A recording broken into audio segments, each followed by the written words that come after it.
Hey everyone, Luke Weber here, author of The Flipping Blueprint, The Wholesaling Blueprint, and I got a few more books coming your way. But today I wanted to specifically talk about wholetailing.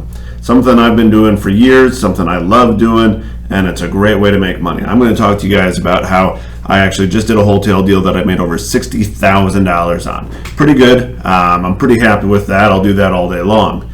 Now, the reason why I'm doing this video is not just to say, hey, look what I did, but I had a friend who tried to wholetail a property and they didn't do it right. So this is an informational video for you so that you guys can do your wholetails right and make huge profits on them. And not all of them are going to be $60,000 deals. Some of them are going to be $5,000, $10,000 deals. Some of them might be $100,000, $200,000 deals. So let's get into the details of what really is a wholetail. So when I'm talking wholetail, I'm not saying wholesale deal, right? I think most of you guys are going to know what a wholesale deal is. It's where you get a property under contract and then you assign your rights to that contract. You sell your rights to that contract to an end buyer. And that end buyer could be a hedge fund, it could be a flipper, it could be even a regular retail client. But you never take possession of the property. Now, a flip is where you go in and you buy a property, whether it's from a wholesaler, a realtor, or a private individual, and you flip it. You go in and you fix a bunch of stuff, right? You spend a lot of money, $20,000, $40,000, $100,000 on repairs.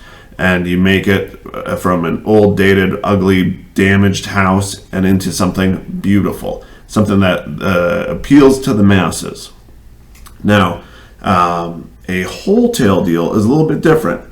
It's when you buy a property, so you're actually buying it, and then you sell it really quick, or you put it on the market really quick, and you're putting it out there to the retail buyers. So I'm listing these on the MLS. So I bought a property. I do very little work. Basically, what I'm doing is I'm just kind of cleaning it up a little bit. I'm not talking about a lipstick flip either. I'm not going in doing paint, carpet, countertops, appliances. I'm not doing any of that. I'm taking a house that's livable and maybe doing a little trash out, cleaning up the yard, and then putting it on the market immediately. So it's got the old carpet in it. It's still got the old appliances in it. But the key thing here is on a wholesale deal, you want the house to be move-in ready, livable condition. That way you increase the amount of buyers that could potentially be buying this house. Now, the real key here on the differences between a wholesale deal or a lipstick flip or a full gut remodel flip is you have to know what your ARV is, because your ARV is going to be different for each one of those levels of rehab. So you have to take a look and say, what are comps selling at? Does it make sense? Now, for some people, maybe they don't have a contractor. And they're like, okay, I like the wholesale deals because I can put it on market. I can hire a handyman to do a couple little things, a landscaper, and I can go clean it on the weekend, and boom, it's ready. Maybe you do a lot of deals, and your construction teams are busy on the other ones. I typically have between 20 and 30 flips going at any time, and my construction crews are busy. That's why I love throwing in wholesale deals when I can and when it makes sense for the most profit. Now, the key here is I'm doing this for profit. I don't like leaving money on the table. So when I'm doing a wholesale deal, it's going to be, hey, I'm going to make a lot of money on this. I'm going to make just about as much as I would if I put the money into it to do a full flip. So if this one would have cost me $30,000 to remodel and my price was only going to be $30,000, $40,000 more, it makes sense to do the wholesale. So you really have to take a look at these numbers and figure out what's the right thing. Now, it's very important when you're doing wholesale deals to make it livable, make it appeal to the masses, make it look nice. Landscaping is going to be key for a lot of wholesale deals. Make it where people drive by and say, oh, I want to see the inside of that house. It should smell good. So put some air fresheners in, change out the air filters, and take the trash out. Buyers are going to come in. People buy houses all day, every day that are not fixed up. Normal properties selling across the country are basically wholesale deals when you look at it for the condition of them. And if my cousin is selling her house, it's not going to be fixed up like one of my flips. It's a move-in ready house, and that's fine. And there's all different levels of those. So this property, let's go through the details on this one that I just made the $60,000 on, because I mean that's a pretty impressive number, and it's not what I originally planned to do either. I didn't think I was going to make that much. So I actually bought this one from a wholesaler. Now, wholesalers, pay attention, because you guys are not making as much money as you could.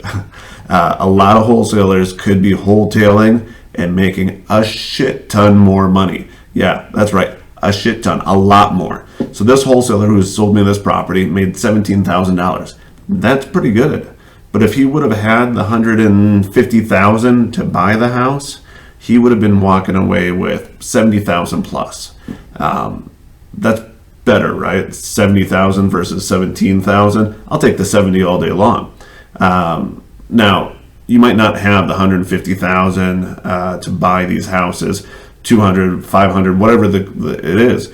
And there's all different ways to get that money. Look at my other videos on raising private money, partnering on deals. That's something that we do with wholesalers, where we actually partner on deals where hey, I don't have the money. I know I could make 10, 20,000 on this wholesale fee, but I want to get a flip, whether it's a wholesale deal or a full-on remodel, under my belt. Show me the process. We partner with people so that they can go through that and understand, hey, this is what it takes. And actually, some people don't like it. They don't like turning on utilities. They don't like dealing with the resale aspect of retail clients that can fall out. And wholesaling and just getting that quick buck, perfectly fine. But if you want to make some more money and you have a property that is in move-in condition, it can be lived in right now, think about buying that one. You're going to have some cost of money, you're going to have some additional fees, but it can be worth it. So, okay, going back to the details of this property. So the wholesaler had it for $153,000. That was the contract he had on it. It's a little nice, cute little 2-bed, 1-bathroom house, nice yard. It was overgrown. Everything was dated. It was original 1960s inside, but it was all in okay condition. It was a taken care of house. He gave it to me. He said, hey, Luke, will you pay $170 for this thing? I took a look at it and I thought, hey man, that looks like a deal. There's not a lot of houses available on the market. I took a look, and at that time I said, I probably can sell this thing as is around $210,000. So I told him, yeah, $170, I'll do it. Now I also took a look and said, if I have to remodel it, I'm probably putting about $30,000 into it, because it needed everything updated if I was updating. So $30,000 rehab, or I could wholesale it for $210. That's the numbers I was looking at. Now this was in this past spring here in Vegas, and prices are going through the roof, inventory is dropping, and I'm like, maybe it could sell for a little more. And it had a 30-day closing on it. So okay, let's see what happens as it's closing, because you as a flipper or a wholetailer, you know that in an upwards market, your prices are only going up. So when I locked that price in at the 170, I was making money for those next 30 days as that value goes up, and it skyrocketed. So I get the house. $210,000 is my idea. I actually go and walk this property because I want to say, okay, what does this really need? Does it need a flip, or can I wholesale this thing? I looked, and they left everything behind. And when I say it was move-in ready, you actually could have just you didn't even need to bring your own toothbrush. There were two toothbrushes left there, beds with sheets on them, all kinds of stuff. It was a little too personal still. So I was like, okay, we got to remove some of the personal property in here, maybe do a cleaning, and definitely get the landscape cleaned up. It had grass in the front yard and backyard, and that's in Vegas. And we live in a desert in Vegas, so it's important that if you do actually have grass, that it's getting watered and manicured and taken care of, because it looks really nice. But if it's not taken care of, it looks really bad. So that's where I put actually a lot of money into this property. Now, when I say a lot of money, I put about $800 into the landscape. Trimmed the trees, made sure the watering was working, and a couple other little things. So that was $800. Now, on the inside of the house, there's all that personal property. What do I do with that? Do I hire trash out companies to come and get all that? We actually work with a bunch of different charities. So I call up a couple of the charities and find out. With COVID, it's been a little difficult working with the charities because a lot of them closed down and weren't taking donations and different things. Now, we found one of the charities, and we said, hey, you guys can go to the property, take all the knickknacks, leave just the big furniture items, because we want to stage the house basically with the furniture that's already there. So come in, take dishes, take lamps, take artwork, take all that kind of stuff. And they were supposed to do that. This is all over the course of about a week and a half. This was happening before I'm going to list the property. Now I already have my realtor put their sign up for a coming soon listing, and I get the ball rolling because I'm like, okay, this is a wholetail deal. Now remember, wholetail deal is the least amount of money possible. And actually, a little expert tip here: if you give different things to charities, including furniture, all this extra stuff that's at a lot of these houses, number one, it doesn't go into landfill and it gets reused and goes to needy people, but you get a tax write-off for that too, and that's actually extra profit for you on these deals. But I show up at the property, and this is about basically it's our opening weekend for the listing. And I wanted to see, okay, I want to make sure the charity came in, took their stuff, and the house is just presentable. And I walk in, and I'm like, what the hell? It looks exactly the way I had left it from the first day. Now, the landscape's all looking great, but a few things are moved around and disheveled. I'm like, these guys didn't even take anything. And as I'm kind of looking around, like, okay, can I make this presentable? What's going on? A couple people show up at the door, and they're like, oh, we're here for some items. And I found out that somebody from the charity posted it on Craigslist or OfferUp or something like that and tried to sell the stuff.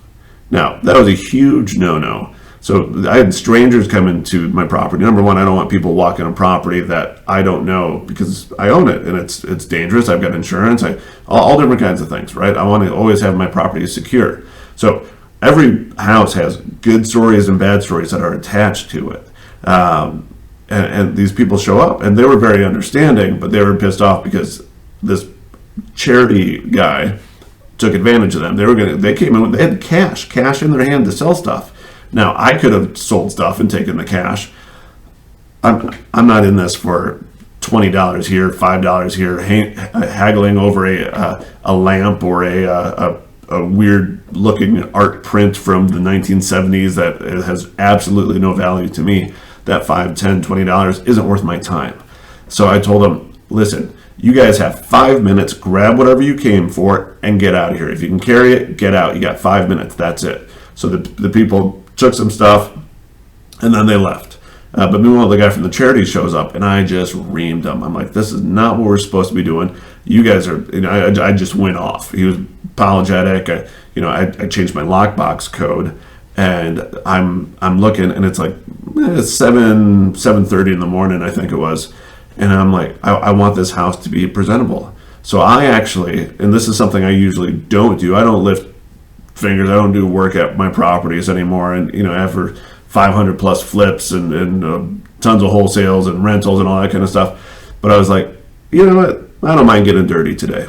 So I spent 1 hour of my time. 1 hour of my time, and I just boxed some stuff up more than anything. I boxed some stuff up, moved some stuff around, found some towels that were in the bathroom that were folded up, and I ran it over the top of some of the tables and dressers because there was dust. It was ugly because we hadn't been able to have the cleaning crew come in yet either, because the charity was taking a little long and found out that they didn't do anything. So I actually did a little cleaning, 1 hour of my time. All right. And now we're listing this house. This is 30 days after we bought it. Another week and a half passed where we're doing the landscape, a couple other things. So I'm 6 weeks from getting the property under contract to this day. And I was going to list it at 210, right? So I took a look, and over that 6 weeks, inventory dropped. The first available houses were 230, 240, and 250. So I listed at 238,000. Now, if I got an offer at 210 and that's all I got, I was going to be happy with that because that was my original plan. But I was hoping for more, and I got more. So the 238, I got a couple offers, and my top offer was $260,000. Now, I didn't go out and buy a car right away because I know that this property still has to appraise. And the comps, what do you think the comps were at? The comps were at my original ARV of 210. Now, there's little tricks we do on our listings as far as making it more presentable to the appraiser, to help them tell the story on the appraisal. And sure enough, this property sold or appraised at $260,000 and sold at $260,000. So, at the end of the day, when they did their inspections, it's a wholesale deal. Remember, I haven't fixed up a lot of things in this house. I just kind of cleaned it up, and it's got all this personal property in there. So they did their home inspection, and they asked for some repairs. There's a couple windows that needed to be repaired. We had to fix the shower tub combo. There's some caulking and refinishing that needed over there, and a couple of electrical things. All minor stuff. And at the end of the day, we ended up spending $2,064 total on this rehab. So I bought it for $170,000. The wholesaler got their $17,000. I thought I was going to list at $210,000. I sold at $260,000. I ended up with a profit of $61,860. That's the exact number that I made on a wholesale deal. With, I put all in all, I probably put 6 hours of my time into this thing, including 1 hour of hard labor. It wasn't really hard labor. I mean, I was moving boxes and picking up stuff. It got dust in my nose. So that's what, $10,000 an hour? That's okay. I'll do that all day long, right? Now, that's a good deal, right? These people, and to top it off, I didn't even remove the furniture at the end. They were happy to have all that extra old furniture in there. There's actually some pretty cool tables and stuff that was Art Deco, 60s, 70s kind of style stuff. Not worth anything, but it was all functional, livable, and easy move-in ready kind of stuff. So somebody could come in now with their toothbrush and their clothes and say, okay, I've got a house. I can fix it up and update it over the next few years on my own, on my dime. So this deal worked out great. Now, what would not be a wholesale deal, right? A wholesale deal has to be something that multiple buyers can come in and say, oh, yeah, I can move in here. This is competition for other houses that are being lived in right now. I want this one. And a fixer is not a wholesale deal. So you really have to take a look at it when you walk into these houses. Is this house a fixer, or is it a wholesale deal, or what level of fixer is it? Is it a lipstick or a standard or a full? There's a lot of different things that go into it. But if you walk into a house and it's busted up, meaning that there's broken light fixtures, ceiling fans hanging, the carpet is just nasty, stained, water dripping, all that kind of stuff, where it's like nobody would live in here. Even a squatter would be not really keen to live here. That's a fixer. Don't try to wholesale those ones because you're going to lose money on those. They're going to sit. You have to, if you putting that on the market, that's fine. You can do that too. But market it as a fixer-upper and price it correctly. Because if you overprice your properties, it is really hard to sell them. You'll have an opening weekend where you're going to have people come in and just look at it and they're like, oh, I'm not even touching this thing. It's a lot more work than I need to do. I had a friend who just did one of these, and it was his first attempt at a wholesale deal. And I actually ended up walking the property after he had it on for about a month because he wasn't getting any offers. And I wanted to help him out. So as I pull up to the property, the first thing I notice is that the landscape isn't done. It looks bad from the outside. Number one, if it looks bad from the outside, people don't want to go inside. It will keep, so you have a buyer base of like this if you full flip on a house. If you're doing a wholetail deal where it's move-in ready, you're going to lose some of those people because there's some people that only want a fixed up, fully remodeled house or a new house, right? So that group is there. Now you're a smaller segment, but a big segment of people that will, I want something that's move-in ready. I can fix it up as I go, I update it kind of thing. But if you're a fixer-upper, really, you are less. You're maybe 10% of the total buyer base, maybe only 5% of the total buyer base that want a fixer. Now, those people that would have been in that segment of the something move-in ready, if they walk in and they see some of these items, number one, the landscape not looking good, that'll keep them from even going in. It was disheveled. You could see broken stuff from the outside. You don't want that. As I walked the driveway, I knew my buddy had already trashed out the house, taken out the personal property. But as I walked up the driveway, it was littered with junk. There was trash, broken tiles, or plates and stuff all scattered in the driveway. I'm like, man, this just looks bad. I kept walking to the front door and I looked and I see the landscape lights are all busted up. If I was doing a cleanup on this, I would have just removed the landscape lights. They're busted, get rid of them. So that way it's not a problem. It does, people aren't like, where's the landscape lights? It didn't need the landscape lights, but if they're broken, get rid of it. The timer box for the watering system for the landscape was open. You could see that there was a leak in it. So right in, I'm not even in the house, and I see broken things. I see water leaking, and as a buyer, I'm like, what is wrong with this place? So I walk inside, and it's just more of the same. Ceiling fans that are busted, dirty, and they're missing globes and light bulbs. The trash out guys that he had didn't do a good job.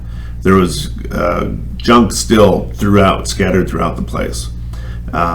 Window coverings, things like blinds. Now this house had solar screens, but it had all the blinds inside, and the blinds were busted up. Remove those blinds. The ceiling fans, you could have removed all the ceiling fans too and just put a cap or a flush mount or a mushroom light up to just make sure you had light. Because if you're walking through a house and it's all dark and dirty, that buyer base just keeps shrinking. Now he had priced it here, not at the top where the flips are, but at the, hey, move-in ready, this is a house for you. So he had priced it for a wholetail, like, hey, I want my top dollar kind of thing. But it really should have been priced down here for a fixer-upper, and because that's what it was. Going through, there was just multiple items. There was some water damage you could see in the shed outside. It wasn't in the house, but it was the shed. The ceiling had all this water staining, and that will turn off a lot of buyers. Toilets no matter what type of property you're selling on the open market, do not sell it with toilet lids up. Put your toilet lids down. It looks so much better. It's just one of those things. Let's see, what else? The house was dirty. It just was dirty. You feel that it was dirty, and it didn't smell so good. There was still food in the cabinets. Food brings animal problems, and one of the toilets was running. So I turned off the angle stop for them, so that you wouldn't just hear that constant running toilet. A lot of different things, but it all adds up, and as those add up, the buyer base shrinks, and that's not how you do a wholetail. That's putting a fixer-upper on the open market, and at that point you might as well have just a wholesale deal, because me as a flipper, I don't want to buy my flips and have to pay more to pay for realtors and all that kind of stuff. I'd rather you as the wholesaler just come to me direct, and we work out a deal between you and I.